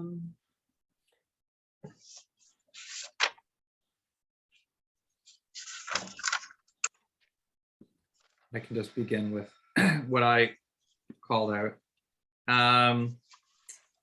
In old business for 61 Paulding, they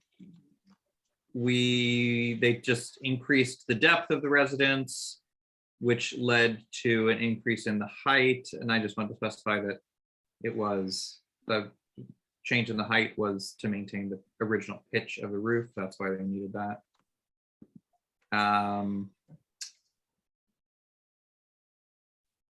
And down in the discussion of the retaining wall, it was just a little confusing the way that we were talking about the visibility of it. So I just kind of changed the order of the flow of that sentence. Basically, we were talking about the retaining wall, which will be under the deck, which we agreed would be obscured by 63 Paulding when it is to be built, as well as the deck itself and 9D.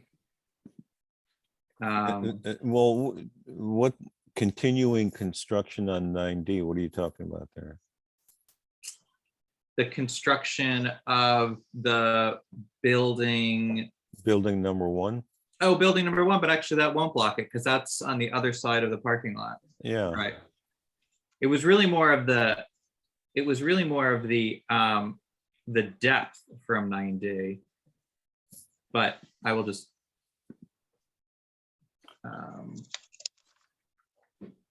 so it's the shadow of the Yeah, and I guess the distance from 9D, you know. right. The shadow from the deck, the construction of 62 Paulding, and the distance from the public right of way at or on Route 90.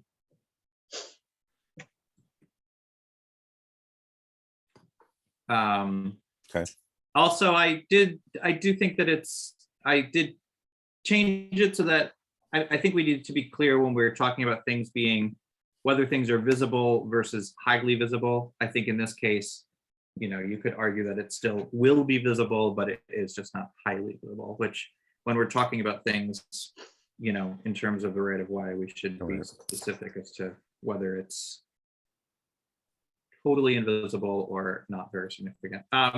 Also, this as well, I think there was just a misunderstanding of the issue with the windows. Joe Thompson, when he first indicated they were going to be milled together, so I wanted to make sure that they're separated, but he actually said that they'll be 3 separate pieces. So it was but it has nothing to do with the sashes themselves. I had no comments on 16 Garden. There was just a typo down here in the board comments, a couple of typos. And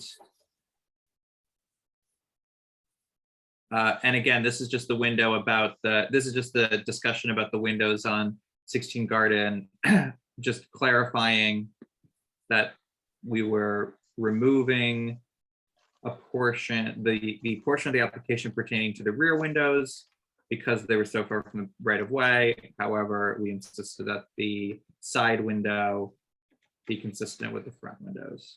Right.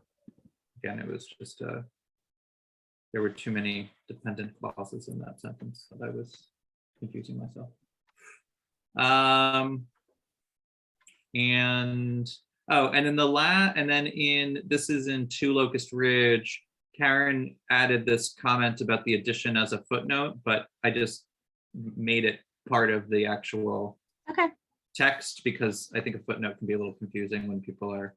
I actually read the whole thing and then saw the footnote, and then I was like going back and like squinting to try to find the little number 1. But it was just about the discussion of the addition that showed the correlation between the corner boards and the trim line. And that was it. That was my only comment. there any- Folding is not spelled correctly. 65 folding. Oh, folding.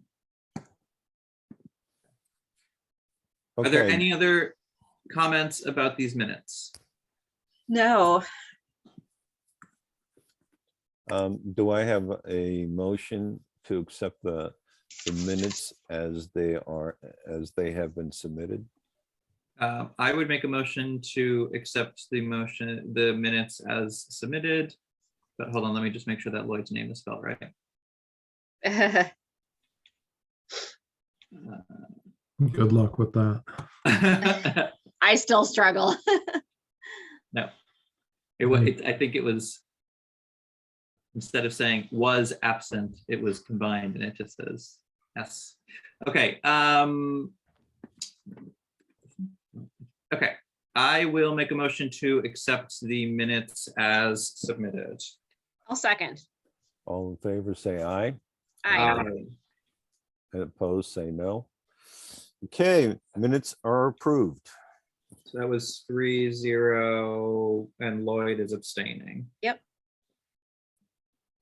All right, can I make a motion to adjourn? Yes. You may. Do I have a second? I'll second. All in favor, say aye. Aye. Aye. Okay, Aye. so next meeting is when? The next meeting